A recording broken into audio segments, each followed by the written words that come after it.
Billion dollar तक का हमारा द्विपक्षीय व्यापार था, वही अब पिछले साल तक आते आते लगभग 7.5-8 बिलियन तक ही रह गया है।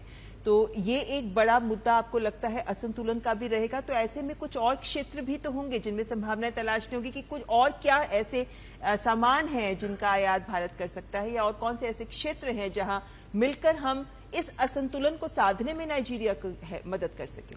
जी हाँ, तो इसमें वास्तव में तो विशेषज्ञ ही बता पाएंगे, मगर ये कहा जाता है कि जिस तरह से दोनों देश पूरे दुनिया की चित्र को देखते हुए कोशिश कर रहे हैं कि हम रिन्यूएबल एनर्जी के पास जाएं, ग्रीन एनर्जी के पास जाएं, तो उसमें जो टेक्नोलॉजी है और उसमें जो सोलर एनर्जी का जो क्षेत्र है उसमें दोनों मिलकर काम कर सकते हैं। पहले भी भारत की ओर से विद्युत परियोजनाओं के साथ साथ सौर ऊर्जा परियोजनाओं को लेकर भी नाइजीरिया के साथ सहयोग किया जाता रहा है। खासकर जो ग्रामीण क्षेत्र हैं, जो बहुत बड़े स्तर का, लगभग आधी आबादी है नाइजीरिया की जो ग्रामीण क्षेत्रों में रहती है, वहां तक ये सुविधाएं पहुंचाई जानी भी जरूरी है। तो भारत जो पहले ही काम कर रहा है उसको आगे बढ़ा सकता है। निस्संदेह उसका बहुत अच्छी तरह से विस्तार किया जा सकता है।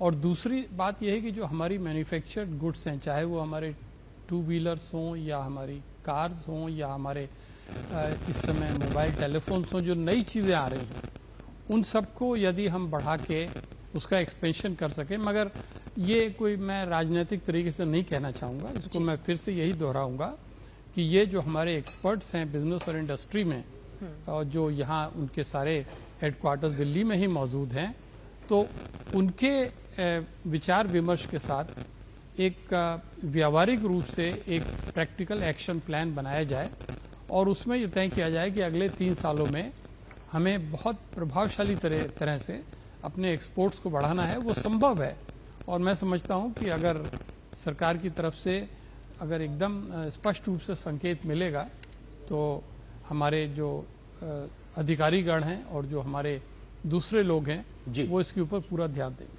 डॉक्टर मनन द्विवेदी जी भी हमारे साथ लगातार बने हुए हैं। डॉक्टर मनन द्विवेदी जी, आपको लगता है कि भारत और नाइजीरिया के द्विपक्षीय संबंधों में वो ऐसे कौन से सेक्टर्स नए हो सकते हैं जहां पे संभावनाएं अपार है लेकिन शुरुआत की अभी गुंजाइश बनती नजर आती है? डॉक्टर मनन द्विवेदी जी।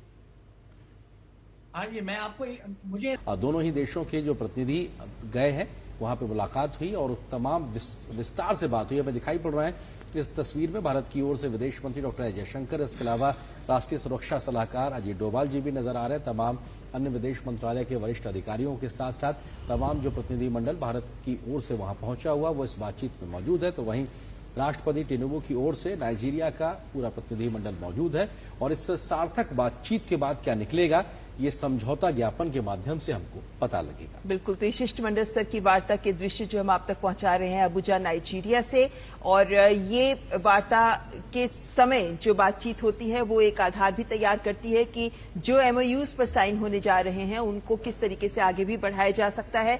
दोनों देशों के रिश्तों से जुड़े विभिन्न आयाम पर भी चर्चा होती है। बहुत से एमओयूज जो इन पाइपलाइन होते हैं जिन तक पहुंचना जरूरी होता है, उन सब पर भी इस शिष्टमंडल स्तर की वार्ता में ही चर्चा की जाती है।